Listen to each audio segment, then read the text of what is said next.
পহেলা বৈশাখ উদযাপনকে সামনে রেখে প্রস্তুতিমূলক সভা সোমবার কুষ্টিয়া জেলা প্রশাসকের সভাকক্ষে অনুষ্ঠিত হয়। সভায় জেলা প্রশাসক তৌহিদ বিন হাসান সহ বিভিন্ন রাজনৈতিক দল, সাংস্কৃতিক সংগঠন, শিক্ষা প্রতিষ্ঠানের প্রতিনিধি এবং আইন শৃঙ্খলা বাহিনীর কর্মকর্তারা অংশ নেন। সভায় শোভাযাত্রা, বৈশাখী মেলা, সাংস্কৃতিক অনুষ্ঠান, পর্যাপ্ত নিরাপত্তা, ট্রাফিক নিয়ন্ত্রণ এবং পরিচ্ছন্নতা নিশ্চিত করা নিয়ে বিস্তারিত আলোচনা হয়। বক্তারা বলেন, পহেলা বৈশাখ বাঙালির অন্যতম বড় সাংস্কৃতিক উৎসব। তাই লাঠি খেলা, শাড়ি ও জারি গান এবং বাংলার ঐতিহ্যবাহী পোশাক পরিধানের মতো বাঙালিয়ানার অনুষঙ্গগুলোকে প্রাধান্য দিতে হবে। পাশাপাশি নতুন প্রজন্মকে সাংস্কৃতিক ঐতিহ্যের সঙ্গে পরিচিত করতে বিশেষ উদ্যোগ নেওয়া দরকার।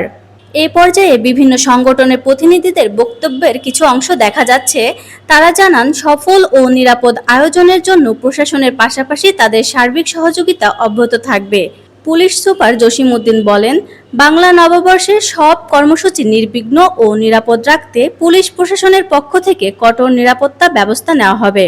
জেলা প্রশাসক তৌহিদ বিন হাসান বলেন, পহেলা বৈশাখ উদযাপনকে বর্ণিল, শৃঙ্খলাবদ্ধ ও সবার জন্য উন্মুক্ত করতে প্রয়োজনীয় সব ধরনের প্রস্তুতি নেওয়া হচ্ছে।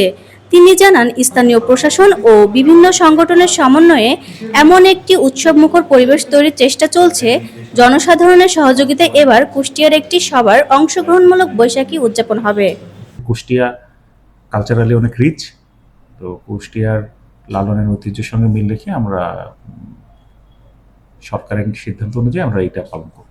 নববর্ষ নতুন আপনারা জানেন হচ্ছে যে বৈশাখী, অর্থাৎ হচ্ছে যে আমাদের লোকাল যে কালচার সেটাকে প্রায়োরিটি দেওয়ার কথা বলা হয়েছে আর কি, এবং আমাদের যে দেশীয় যে ঐতিহ্য সেগুলোকে প্রায়োরিটি দেওয়ার কথা বলা হয়েছে।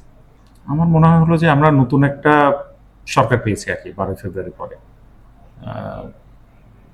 আমাদের মাননীয় প্রধানমন্ত্রী যে আইন শৃঙ্খলাকে প্রধান প্রায়োরিটি দিয়েছেন। আমার মনে হয় যে আমাদের স্বরাষ্ট্রমন্ত্রী স্যার যেভাবে বলেছেন সে অনুযায়ী আমাদের কার্যক্রম চলবে। সব মিলিয়ে প্রশাসন, আইন শৃঙ্খলা বাহিনী ও সাধারণ মানুষের সমন্বিত উদ্যোগে কুষ্টিয়ার এক নিরাপদ ও বর্ণিল পহেলা বৈশাখ উদযাপনের প্রত্যাশা জানিয়ে সভা শেষ হয়। আফসানা ইসলাম পুষ্প, আন্দোলনের বাজার ডিজিটাল।